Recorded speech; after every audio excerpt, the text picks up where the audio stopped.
Hi there, I'm Ben Pearce and welcome to the Tech World Human Skills Podcast. Every episode we talk through how to thrive in the tech world, not just survive. Now, if you want me to work with your team, just give me a shout. I love to help teams be more influential, memorable and successful with their stakeholders. Head over to www.techworldhumanskills.com to book a chat.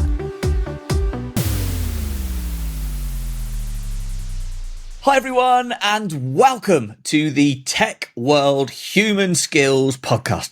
Oh, we have another treat for you today. We're talking about goals, not the football kind, the ones that help you achieve things. Now, I must admit, I have a love-hate relationship with goals, so I am all ears when there's a different way to think about them. Now, our guest today is a product leader and an entrepreneur. Not only that, she's the author of the book Radical Product Thinking, and sneak peek, is currently writing another book on why goals and targets don't work and what actually does. So please welcome to the show, Radhika Dutt. Radhika, it is a pleasure to have you with us. Thanks so much for having me, Ben. I'm so excited to be here. Well, I believe you're joining us all the way from Boston today. For all of those people that don't know you, could you tell us a little bit about your background? Yeah. So my background is that I'm an engineer by training. So I did my undergrad and grad at MIT in electrical engineering. And my background is that I started in the startup world right out of the dorm rooms at MIT. And, it just, even as I say that, it sounds like one of those Silicon Valley tech bro stories that just sort of gives me an allergic reaction. So let me put it out there that I am very different from that. Okay. And in fact, I'm not going to talk just about all the great things I've done. Let me start by talking about the mistakes, right? The first startup that we founded right out of our dorm rooms, it was called Lobby 7. And our vision was to revolutionize wireless. And if you ask me 25 years later what that meant, I still don't know. Right. But we were going to be big, damn it. And it was all about scale without knowing what problem are we setting out to solve. But it was a fantastic lesson in what I now call product diseases. It was a product disease that we had caught that I call hero syndrome. And, 25 years later, it's still just as common today, where companies focus on just being big and scaling and, measuring success by how much fundraising have we done, as opposed to what problem are we solving and how well are we actually solving that problem, right? So that was hero syndrome. But I'll share, some more of such hard lessons that I learned along the way. There are other such product diseases that I had caught. And the good thing is, of course, you learn, right? So over time, I built an intuition for how do you avoid these product diseases and build good products. And so here's the good part, as I learned how to do better, I've now been part of 5 acquisitions, 2 of which were my own startups. But at some point, there was this burning question in me, which is, are we all doomed to learning from these hard lessons? Or is there a step-by-step process that we can use to build world-changing products? And that was how radical product thinking came about. So that brings us up to the story of radical product thinking and why I wrote it. And now I'm working on this next book because I realized that just wasn't radical enough. We just had to go a step further. We can get into all of those things. Right. And so the next book that you're currently writing as we speak is all about goals and goal setting and some things that are broken with it. That's right. What I discovered is for a long time, I found that there were side effects of goal setting. Just really bad side effects and perverse incentives that goals and targets were creating. But I couldn't articulate for a long time, what it was that wasn't working about goals and targets. I thought, maybe it's just me because, clearly goal setting is how we're supposed to build companies. That's what helps us grow, right? Just everyone can't be wrong about this. Surely it's what I'm doing. But as I started delving into it, I realized, no, it's not just me. Like in private, a lot of people would say what you said, Ben, which is I have a love-hate relationship with goals. And many people went further saying, I hate goals and targets. But the thing was, people also would say, well, it's the devil I know. What do I do otherwise? And so it's only in the last year and a half that I've realized, well, there is an alternative, and I've been trying it out with companies, and it's worked so well that I felt like, okay, now's the time to write about it. Should we start off? Let's look back. Why have we got goals? Like, where did this idea of having goals come from, and how are we where we are today? I love this question because, every time someone publicizes or evangelizes a new way of doing goal setting, it's repackaging the same old ideas, but it makes it sound new. Let's look at OKRs, or objectives and key results. If you're not familiar with them, you're lucky. But, but this was evangelized as a methodology by John Doerr in 2018. And, Larry Page, Google's founder, said, this was the secret to Google's success. So we think, whoa, this is a new thing. But you dig a little bit into it and you see, actually, OKRs were instituted by Andy Grove at Intel. He's the one who came up with them in the late 70s and 80s, right? And so you then go back in history and you look at Andy Grove and where did he get goal setting and OKRs specifically from? And he just modified a little bit what Peter Drucker came up with in the 1940s. 1940s, that's a really important thing to think of, right? Like, let's think about how different the workforce was in the 1940s versus now. And so let's go back and look at what problem was Peter Drucker solving? Why did he come up with goal setting? And the answer to that is that he was working with General Motors at the time. And the problem General Motors had was they had a workforce that was primarily working on assembly lines where there was little automation at the time, and it was unskilled labor. And so, his ideas at the time were revolutionary, that instead of using command and control, set targets together with employees and then measure them by it. Makes sense. And in that setting, where you're working on an assembly line and it's a repetitive task, it's really easy to tell that, Andy here is a better performer than Tyler because he installed 45 tires, whereas Tyler here installed, just 40, right? There's one right way to install tires, not too many ways you can do it. And so it's easy to tell who's a better performer. But now you take that same mindset and the ideas behind goal setting in the 1940s and you apply it to today's knowledge work, where first of all, it's mostly skilled labor. Any task that could be automated generally is. And so the kinds of problems that we're working on are more like complex problem solving or more like puzzles than repetitive tasks. So let's look at even a manufacturing problem, like the problem of Boeing, right? And you say, okay, what if I just use the same goal setting in Boeing's manufacturing floor?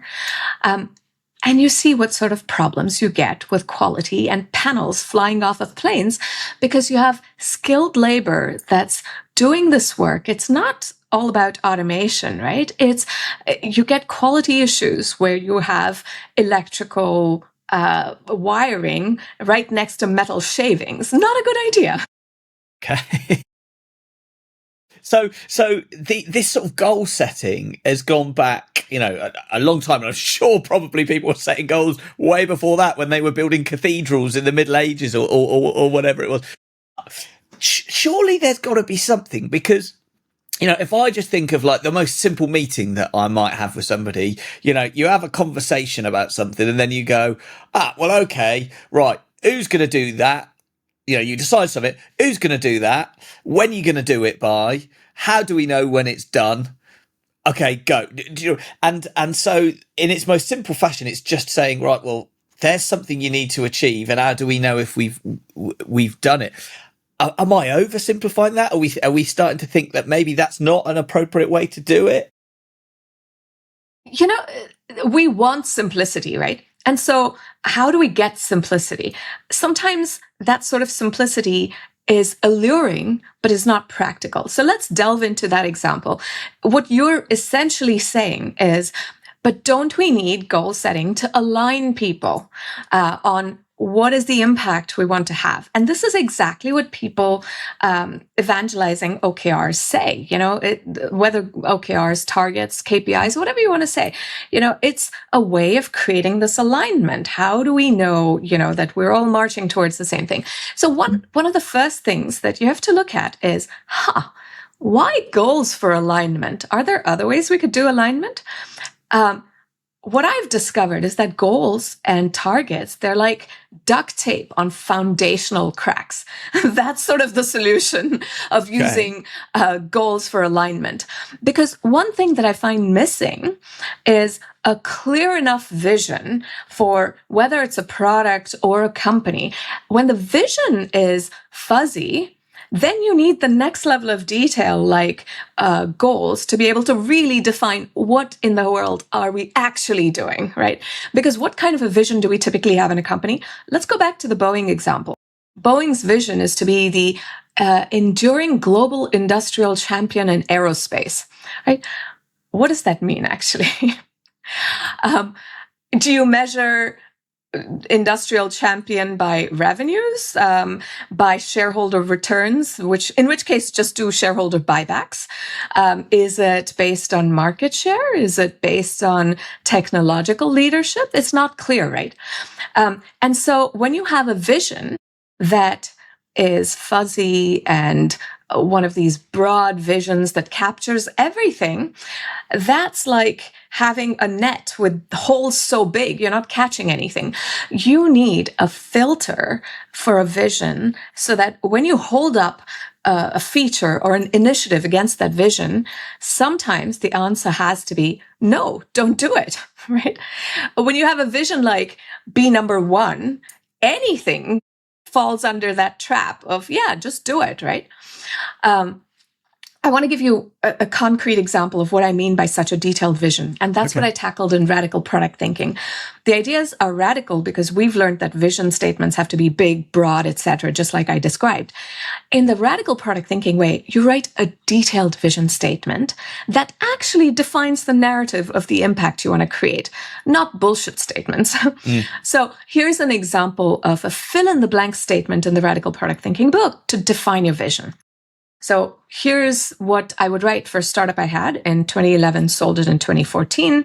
It would go, today when amateur wine drinkers want to find wines that are that they like and learn about wine along the way, they have to find attractive looking wine labels or find wines that are on sale. This is unacceptable because it leads to so many disappointments, and it's hard to learn about wine in this way. We envision a world where finding wines you like is as easy as finding movies you like on Netflix.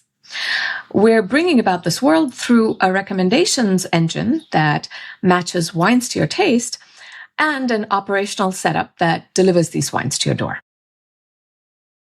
And so this is a radical vision because this gives you the kind of information that you wanted, right? Which is, what are we doing? And you can break this down into who's going to do what. And the one problem with goals to define, this is success is you might discover things along the way. This doesn't give you, goals and targets don't give you space for the discovering and figuring out. And we can get into that. I know I already covered a lot. Let me pause there for a moment. No, it is interesting. I mean, like you say, we've got to that kind of the vision part of the goals that we've been discussing. And I think back, so my background was I worked at Microsoft for a long time. And if I think of the mission, it probably wasn't this when I got there because I joined in the late 90s, but it would certainly have been the mission before, which was a PC on every desk, right? And that was what Microsoft were famous for, right? Let's put a PC on every desk. I joined and we were already doing server stuff, so it clearly that wasn't the mission. When I left, the mission was the vision was along the lines of, and I'm not going to get this word for word, but empowering everyone to achieve more. I think it's words like that, and it might have changed since then.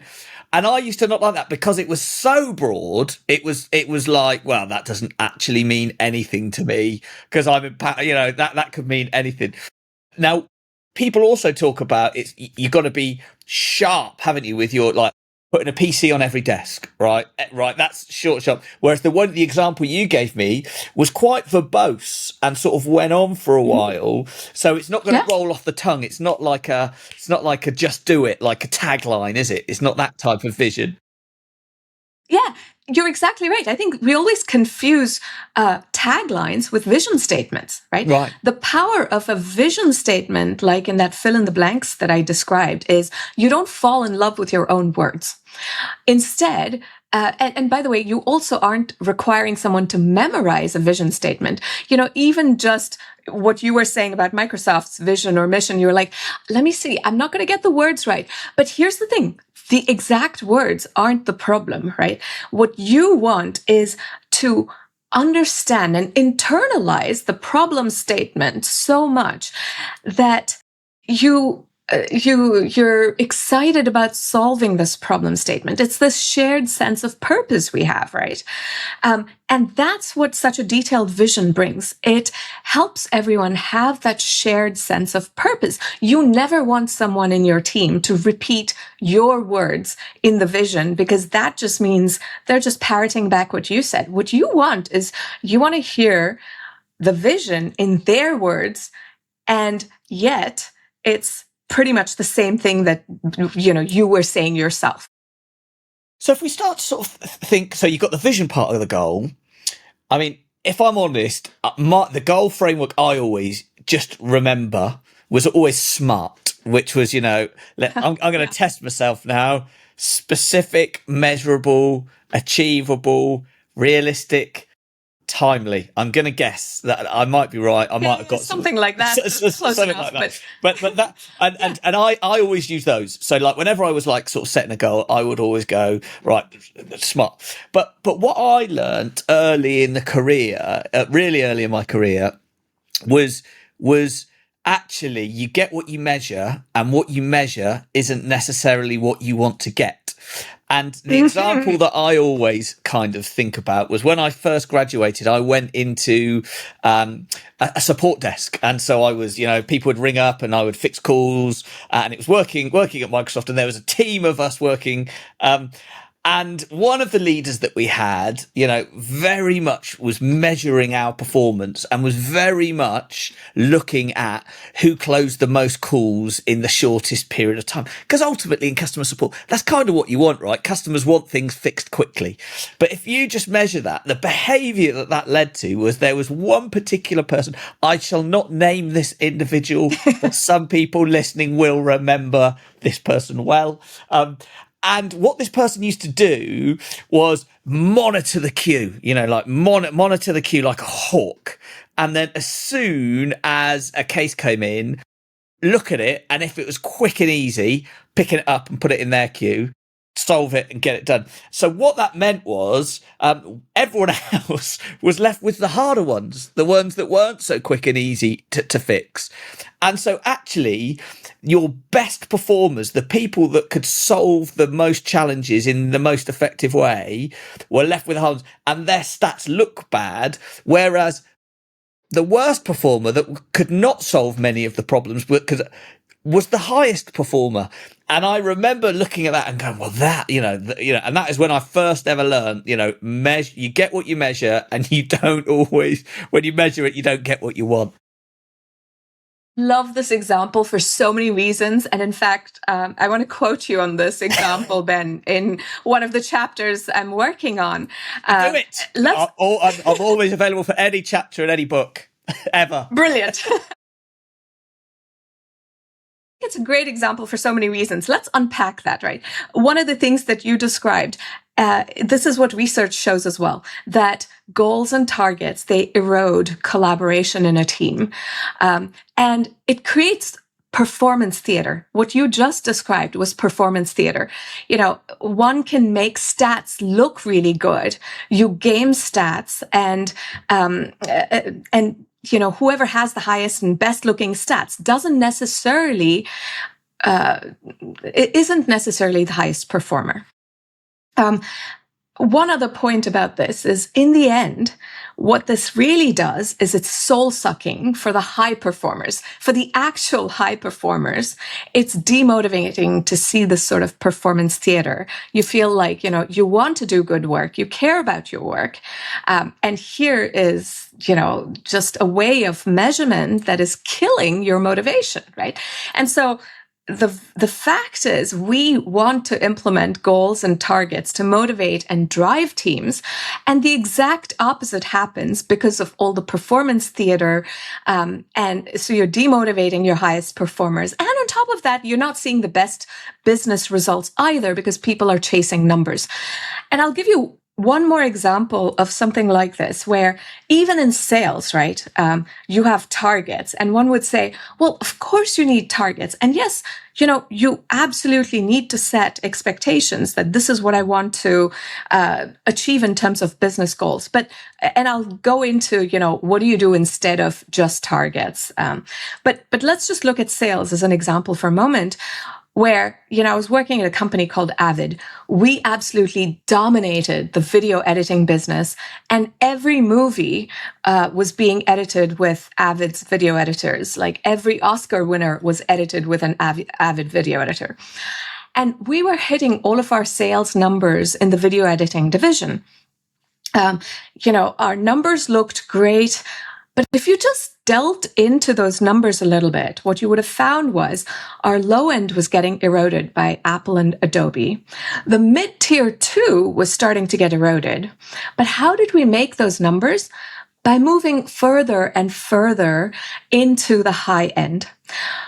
What happens with goals and targets is you have the incentive to say, ta-da, I hit my numbers, right? I overachieved even.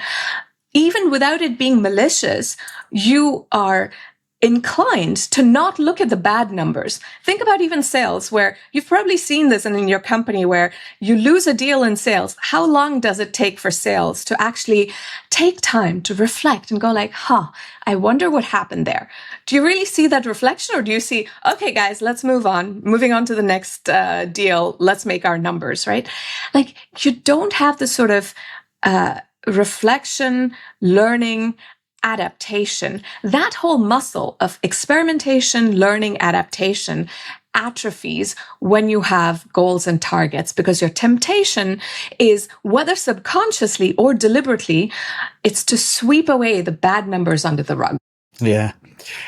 I love this goal bashing. I'm going to do some more goal bashing, and then we must turn into what we can do about it. The other things I remember, there was one particular, I remember leading a team, and I always remember sort of having, I'm not sure I'd said it out loud, but kind of thought, if you do the right thing, the numbers will take care of themselves. And that was kind of, and then I started realizing that was a very naive way to think about it. And I had to modify that to do the right thing and manage the metric. Because if you didn't manage the metric, then, you wouldn't be around for year 2 to continue doing the right thing.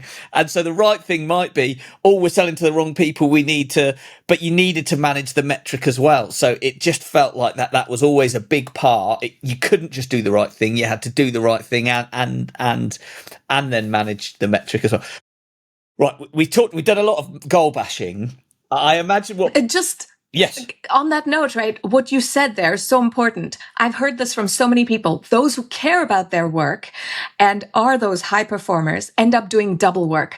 1, to do the right thing. 2, to show numbers, right? And that is sometimes soul-sucking, but other times it's just also causing burnout because you're doing double the work sometimes. Yeah. But let's continue. On to the solution then. Yeah, that's it. We've bashed goals, right? Whether they're SMART or OKRs or whoever they are. So what can we actually do about it? Yeah. So the answer that I've discovered lies in puzzle setting and puzzle solving. That is really the kind of work that we're really doing, right? We're constantly solving puzzles. So first of all, let's even try this experiment where I say to you, Ben, just tell me how these two questions make you feel, right? The first question is, what are your goals for this year? Just think about the feelings that well up in you when I say, what are your goals for this year? And here's the second question. What puzzles would you like to solve this year for the business, Ben? Do you want me to tell you how I feel with both of those? Yeah, go on. Yeah. So when you say what are your goals, slightly overwhelmed, slightly like, oh, I don't know, slightly like who's going to hear them, because what am I going to commit to? And if I commit to them, then I sort of got to nail them. And are they the right ones? Those are sort of the feelings that I sort of had as you said that. The second one was what would I like to solve? What would I like to solve? What puzzles would you like to solve for the business? What puzzles would you like to solve? Yeah, and so instantly, I guess that feels a lot smaller, a lot more manageable. And I go, oh, wow, I'd like to solve the puzzle of how I attract new customers and do that fairly effectively and consistently. Right, so that's a puzzle I'd like to solve. So the second one feels a lot more manageable and feels a bit smaller to me.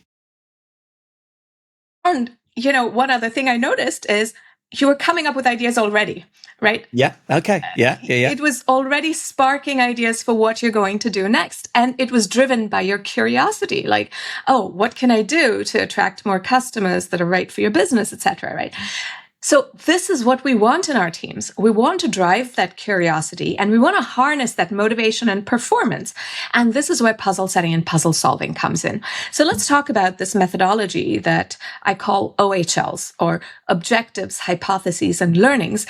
And it helps, it offers scaffolding for this approach of puzzle setting and puzzle solving. Because as a leader, when you hear puzzle setting and puzzle solving, it sounds like, okay, you're just telling me, forget all the business results, forget, the rigor and hard work. It sounds like you're telling me, just off you go, team, go have fun, come back when you're done solving puzzles. And I want to very clearly upfront state that this is not at all the intent, right? You very much are driving to business results, but you're doing it by solving really hard problems together and creating a sense of collaborative learning. So here's what puzzle setting means. So the objective can be the puzzle. So instead of, in OKRs where you say objectives grow the business, here's how I would define the objective in a puzzle setting format. So let's take the sales example. I would say, our objective. So we need to get to X million in sales by the end of this year. That's what the market expects of us. But I see a problem with that. There is a puzzle we need to solve to get to that number. And the puzzle is, our growth has stalled in the last year after 3 years of growth. What might be happening here? Is it that something has fundamentally shifted in the market that we've not accounted for? Is it that maybe we knew how to sell to the early adopters, but we haven't figured out how to sell to the mass market? Maybe there's something about our product that we haven't figured out how to address the needs of the mass market. There's this puzzle solving that we need to figure out what is happening. And this goes to exactly what you were saying earlier, Ben, which is the kind of, we have to figure out the stuff, but at the same time hit metrics, right? But therein, instead of doing double work, here's kind of how I would approach the puzzle solving, right? So first of all, we set the puzzle, we define the objective as this puzzle. And now, in terms of solving the puzzle, you ask 3 questions. So the first question is, how well did it work? And this is where you define your hypothesis. You say, if I try this experiment, then I expect to see this because this is the connection.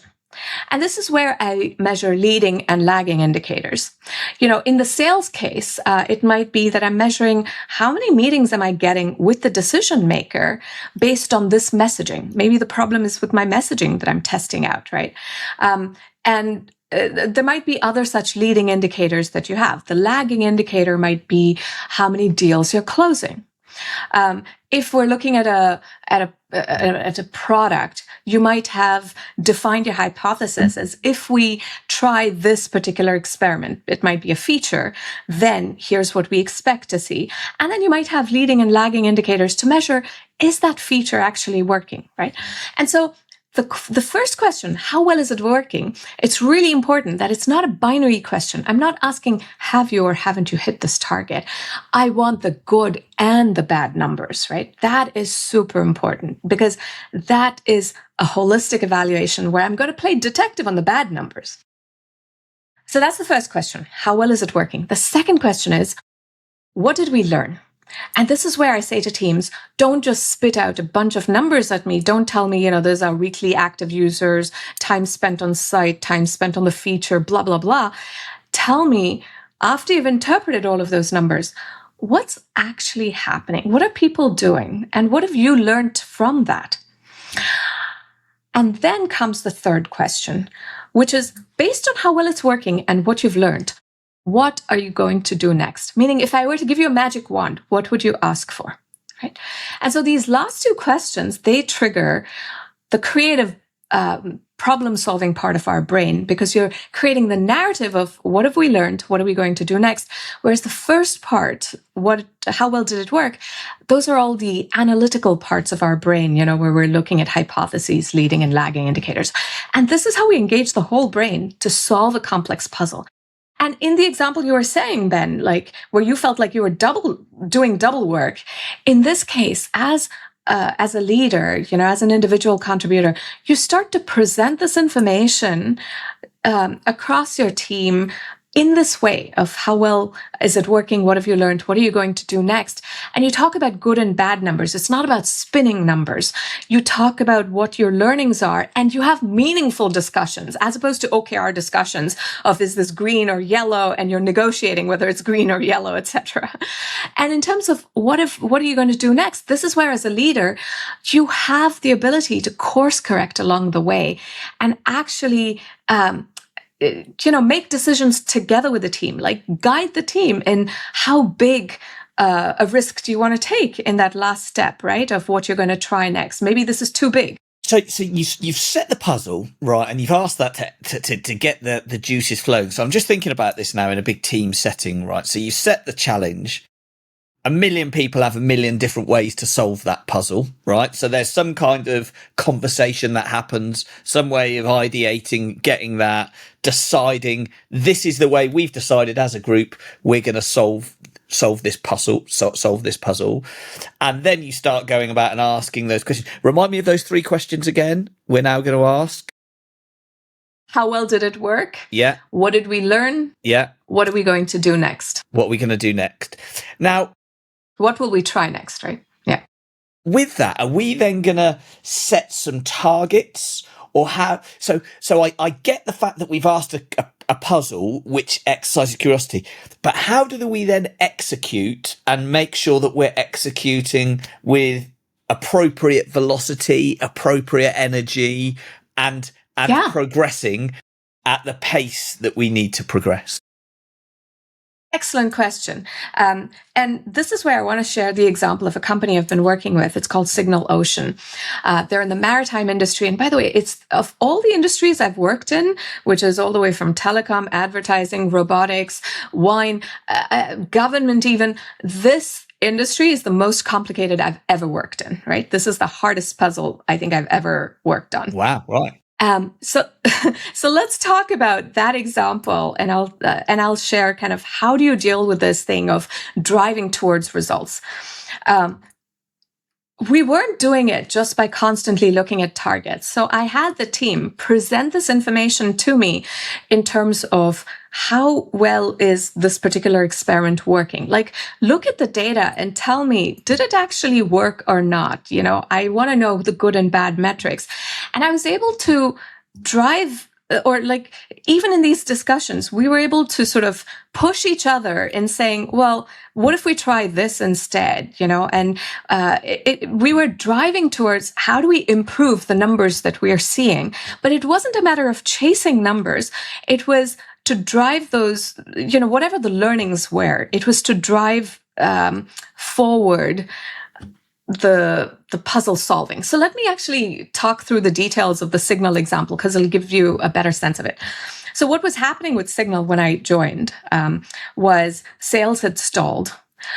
Our usage too had stalled. It was a data platform that is used by the maritime industry so that you can find the right cargoes for the right vessels, the right shipping vessels. And so what we were discovering was, when we look at our data, our current platform and our approach isn't working very well, because in terms of our hypothesis, we thought if we have the most accurate data, everyone is going to flock to the system because they need this data. It turned out that a lot of people in the maritime industry are not tech savvy. So we had the most accurate data for doing this shipping matching, but this felt like magic to our users. And people who are tech averse don't like magic. They want control. I don't want this platform that's spitting out magic numbers at me, and I have no idea how you got this, right? And so the puzzle was, how do we attract these tech averse people who don't like the magic we're offering? And yet, if we give them too much information of what's underlying this magic, it's going to send them running for the hills because it looks too complex and scary. So that was the puzzle. And so how did we go about solving it? We started figuring out their workflow. We were asking very basic questions like, just to understand their mindset, their mental models for how they look for data, what they do, like what are their steps before and after, etc. We figured out how to make our data platform fit into their workflow. And then we tried things and we talked about how well is it working.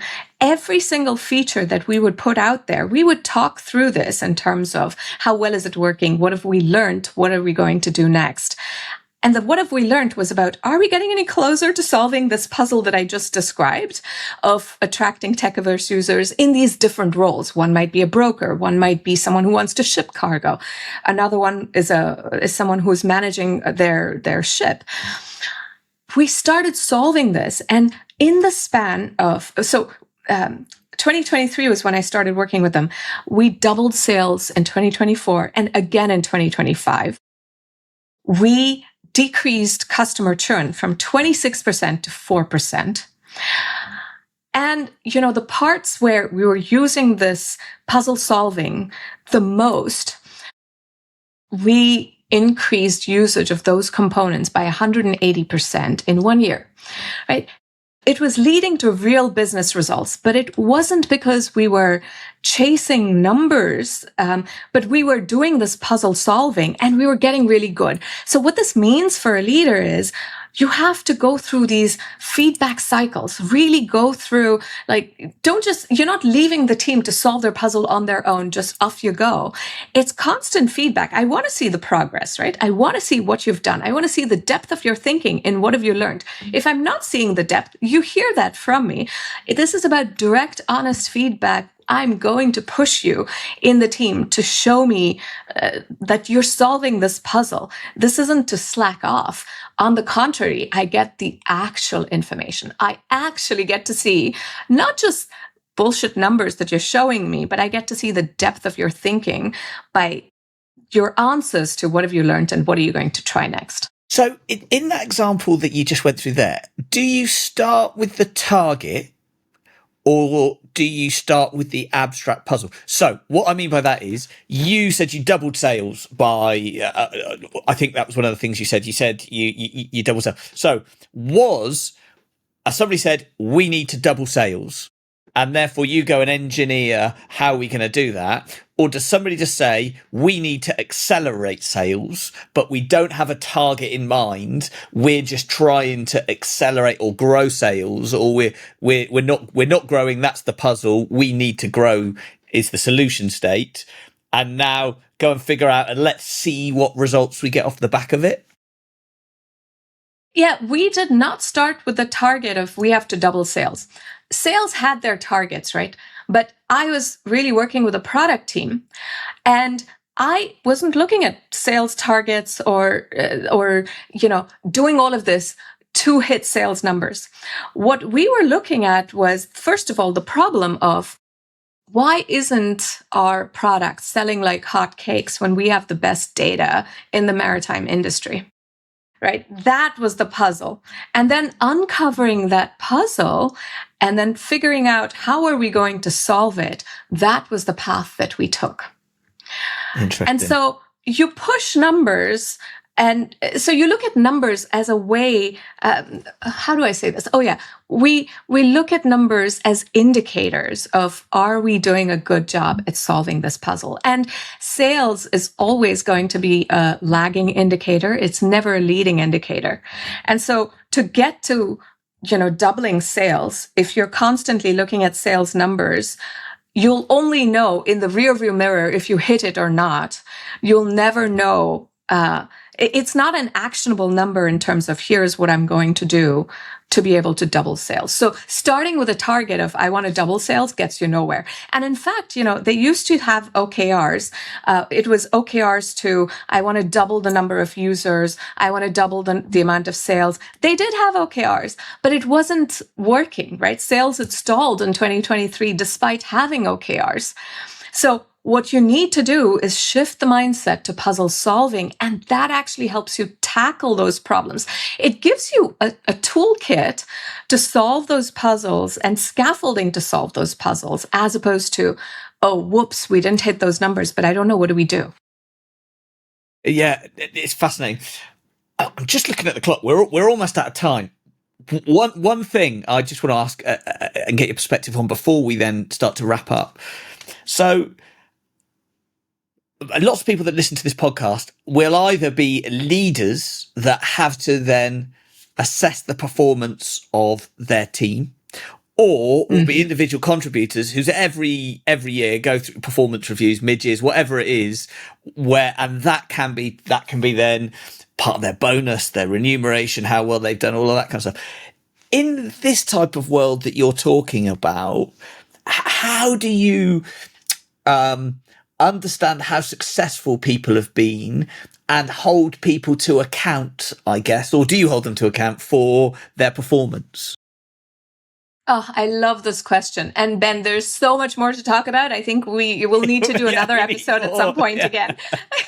But let's talk about performance, right? And one thing, just if we look inside ourselves, one thing we are so used to is this idea that I constantly need to evaluate performance and I need to rank people.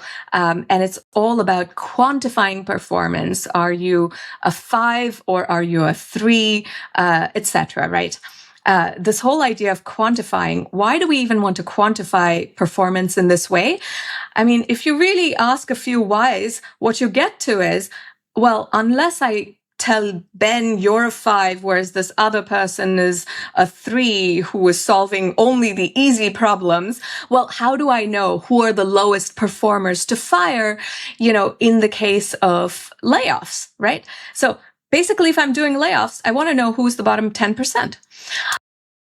When you step back, what you realize is this sort of a mindset of planning, just performance evaluations or performance management for the worst case scenario of layoffs. That's like planning your business trip or a vacation, planning any trip, thinking, I need to plan for my hospital stay there, right? It ruins the trip. It ruins the whole point of the trip. So let's get to the question of performance evaluations. Yes, I do want to know who's performing, but goals work well for telling me Andy did 45 tires and Bob did, 40. It doesn't work well in a puzzle solving format. One thing I observed in my own experience is I used to have all these people coming from, backgrounds at Google and Amazon, who were brilliant at presenting numbers and showing me how they were optimizing for numbers, right? And when I started using this approach of how well did it work? What have you learned? What are you going to do next? I noticed that there was a total lack of depth in the actual analysis and understanding what have we learned and what are we going to try next, right? They're so used to looking at numbers that their own data platforms are telling them and then making small tweaks based on that. But that critical analysis of what have we learned and what are we going to do next was missing. That's what you need in actual performance management and development. I want to see the depth of people's thinking. The accountability comes not from just presenting numbers and spinning numbers to me. The accountability comes from how well do I actually feel like you're solving this puzzle, the results I'm seeing from solving this puzzle. In the span of 6 months, it's going to be very evident to me how well someone is solving this puzzle. So this approach focuses on performance development. And performance evaluation is more like a side dish as opposed to the main course, right?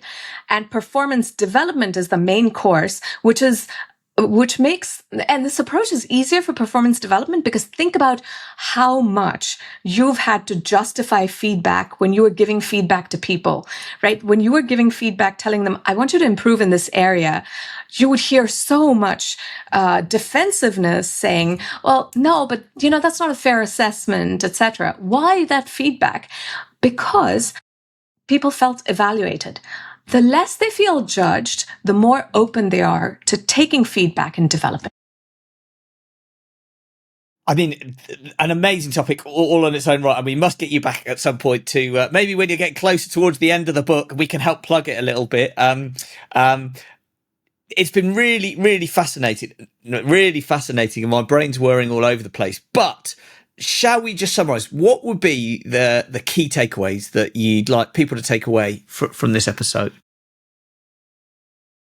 So the key takeaways would be goals create this burden and a lack of curiosity and playing detective and actually solving problems. With goals, you're going to see the results that you say you want to see, but that doesn't actually mean progress in business. What you need instead is a mindset of puzzle setting and puzzle solving, and you see much better business results as a result of this. And OHLs, objectives, hypotheses, and learnings, give you scaffolding so that you're not just letting your team out in the playground come back when you've solved these puzzles. It gives you scaffolding so that you can experiment, learn, and adapt. And the 3 questions for puzzle solving are, how well did it work? What have you learned? What are you going to do next? And the final takeaway is that you can get the free OHLs template at the link that we can share in the show notes, and you can start to apply these ideas. And when you apply them, you're welcome to reach out to me on LinkedIn because I love hearing these stories. And by the way, just like Ben shared his story about why OKRs or goals don't work, and it's making it into a chapter, your story might too. So feel free to share yours with me. Yeah, no, that's brilliant.